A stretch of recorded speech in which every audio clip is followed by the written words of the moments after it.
आपको पता है मोहसिन नकवी वहां पहुंचा हुआ था, मोहसिन नकवी ने पैर पकड़ लिया जय शाह के तलवे चाट रहा है कि अब बॉयकॉट करने दो प्लीज, अब मुझे बॉयकॉट करना है, अब नहीं खेल सकते, और जय शाह उसके मुंह पे लाते मार रहा है कि निकल यहाँ से। मुझे चैनल का चेयरमैन बना दे, मुझे क्या पता चैनल कैसे चलाते हैं। अब एक बंदे को नहीं पता वो पाकिस्तान क्रिकेट बोर्ड का चेयरमैन है, अब क्या कर सकते हैं, अब कैसे चलेगी टीम। दुनिया सबसे बड़ा क्राइम ये है कि आप इनकॉम्पिटेंट बंदे को बड़ी जॉब दे दें। आप जब इनकॉम्पिटेंट और जाहिल बंदे को आपको बड़ी जॉब दे देंगे ना, वो मुल्क की तबाही उतार देगा, वो किसी भी इदारे की तबाही उतार देगा। मिसाल है आपके सामने, समझदार आप खुद है। मालूम कर लें बोर्ड में कोई रह तो नहीं गया कि लाहौर में, सब आज नजर आ रहे थे कोलंबो में, सब थे, सब वो क्या करने गए थे? सर देखने गए, पाकिस्तान की शर्ट पहन के देखने गए थे। देखने गए थे कैसे हारी। ये जो बोर्ड चलाते हैं ये फैन है क्रिकेटर्स के, जो हमारे सर पे वो अलग बैठे हुए थे, पाकिस्तान के लोग अलग बैठे हुए थे। तो ये तो आईसीसी लेवल पर भी दूरियां नजर आ रही है ना। तो उन्होंने तो देखिए, मैं यहाँ पे शाहीन को भी बाहर बैठाऊं, बाबर को भी बाहर बैठाऊं और शादाब को भी बाहर बैठाऊं। मोहसिन नकवी साहब चौड़े होके बैठे हुए थे, हमने टेलीविजन पे देखा, हमने वहाँ पे आपके बबलू को भी देखा कि वो किस तरीके से बैठे हुए थे। तो कहने का मकसद है कि हर चीज़ में हमारा कॉन्फिडेंस दिखाई दिया, नहीं दिखाई दिया तो ग्राउंड में दिखाई। आप हारते हो सवेरा, आप हार जाते हो, लेकिन इस तरह तो कोई नहीं हारता ना, वन साइडेड तो नहीं हारता ना कोई। मेरा पाकिस्तान की टीम है, मेरा मतलब है कि यार आप फाइट करो। अब हमने भी क्रिकेट खेली हुई है, हम भी बहुत दफा हारे, लेकिन इस तरह मुझे तो नहीं याद आ रहा कि कभी हम इस तरीके से क्रिकेट खेले हो या इस तरह हारे हैं। लेकिन हुआ जो हमें पता था कि पाकिस्तान की टीम जो है वो इंडिया से नहीं जीत सकती, वो जो कि वो हुआ। शोर शराबा इतना था, इंडिया से नहीं खेलेंगे, इंडिया से नहीं खेलेंगे, खेले और हमें पता था यही सब कुछ होना। वो एक कहावत है ना कि बंदा मुर्गियां पाल ले, बंदा बदखे पाल ले, खरगोश पाल ले, तीतर पाल ले, लेकिन उम्मीद ना पाले। और इस टीम से तो कम से कम बिल्कुल ना बंदा उम्मीद पाले।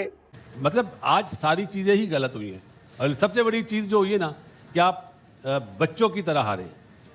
मुझे जो तकलीफ हुई ना, आप 150 करते ना शायद इतना अफसोस नहीं होता, लेकिन आप बच्चों की तरह 61 रन से मैच हार रहे हैं। अब आप देखें कि ये जब चेयरमैन साहब आए, ठीक है, ऑब्वियसली घर के बड़े हैं वो चेयरमैन साहब, उन्होंने ये सारी टीम लेके आए हैं सारी, तो और इवेंचुअली कोई भी चीज होगी ना, जिम्मेदारी उन्हीं पे आएगी क्यों उनकी।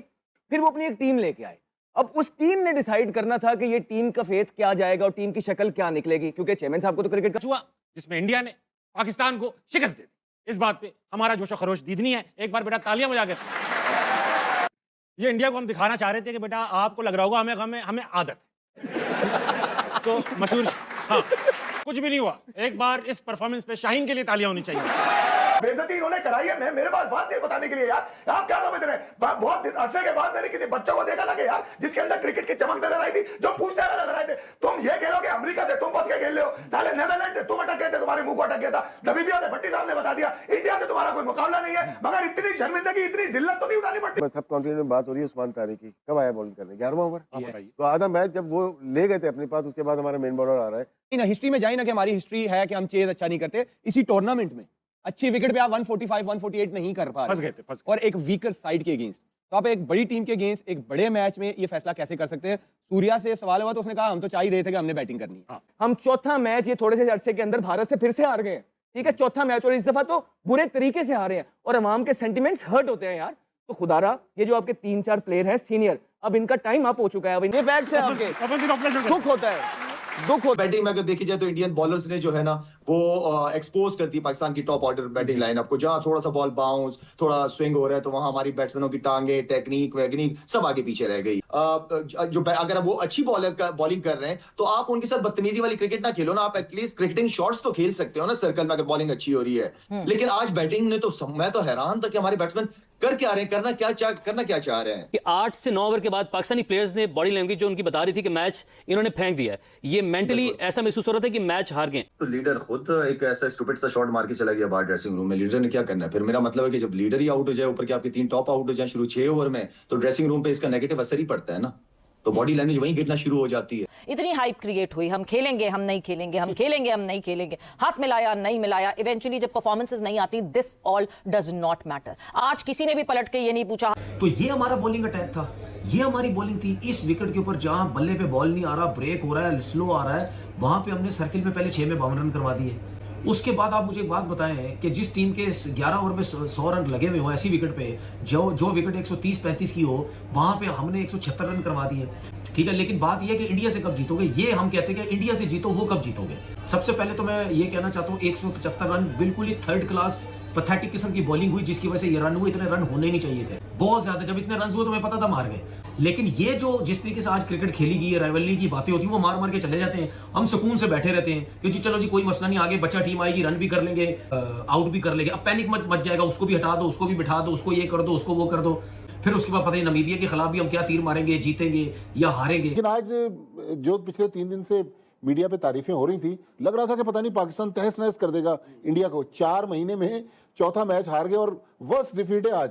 बगल में मैं तो तनवीर को कह चुका हूं कि अपनी छत पे एक जगह बना ले प्रैक्टिस की, वहां पे बॉल कराते रहे, बाबर बॉलें रोकता रहेगा, खत्म बात, दोनों भाई खेलते रहेंगे, उसके ऊपर पाकिस्तान से हटाओ। जुड़े में पाकिस्तान अगर इंडिया को नहीं हरा सकता तो भी बेहतर ये आप ये राइजिंग स्टार जो जीत कर आए बच्चे, इनको मौका दे पाकिस्तान से। 50 मैच हार जाए मैं कुछ नहीं बोलूंगा ये, क्योंकि यार इनको तो इतने मैचेस दे चुके, 100 मैचेस बाबर आजम T20 के सिर्फ पाकिस्तान में खेल चुके। अबे तू कोविड के किंग साले, पाकिस्तान को जिताने की तेरी अहलियत नहीं है। आज तेरे इस आउट ने बता दिया कि तेरा पेट इतना, तेरा पाँव आगे नहीं आता यार। बिल्कुल सही फरमाया। और मेरे ख्याल से बाबर आजम एक ऐसे किंग है जिनके ऊपर ताज ना सजता नहीं है और जचता नहीं है। मेरा दिल तोड़ा वहां आपका, सबका और करोड़ों पाकिस्तानियों का दिल तोड़ के रख दिया और जिंदगी महसूस हो रही है। उम्मीद, एक तमन्ना, एक आरजू ही हो गई है अब तो ये, और एक ऐसी आरजू हो गई है कि जो पूरी होके ही नहीं देती। हर बार हमारा ही दिल टूटता है, हर बार हमारी लिए शिकस्त लिखी हुई है। जो पूरा 20 ओवर्स भी पूरे नहीं कर पाया, ये थी पाकिस्तान टीम की परफॉर्मेंस। हम यहाँ बैठते हैं, हम पाकिस्तान को डिफेंड करते हैं बीइंग अ पाकिस्तानी, लेकिन माजरत के साथ हमारी टीम हमें इतना डिसअपॉइंट करती है, इतना डिसअपॉइंट करती है। पाकिस्तान में क्रिकेट एक खेल नहीं है, यहाँ पे खुशियाँ सिर्फ उन्हीं का हक नहीं है।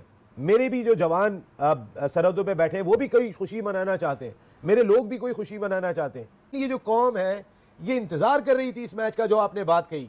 आप 61 रन से हार रहे हो यार, आप इतनी पैथेटिक परफॉर्मेंस तो कोई एक्सपेक्ट नहीं कर रहा था कि आप ये करोगे। आप टॉस जीतने के बाद उनको बैटिंग, आपको पता है आप कितने बड़े चेजर हो, आप कितना चेज कर लेते हो टारगेट, आप 120 नहीं कर पाते हो वर्ल्ड कप में। बारिश ही हो जाती कम से कम, ऐसा तो दिल ना टूटता।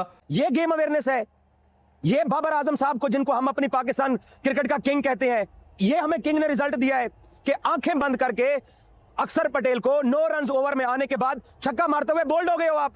ऐसी ही और वीडियोस देखने के लिए प्लीज़ आप इस चैनल को सब्सक्राइब जरूर करें। Thank you.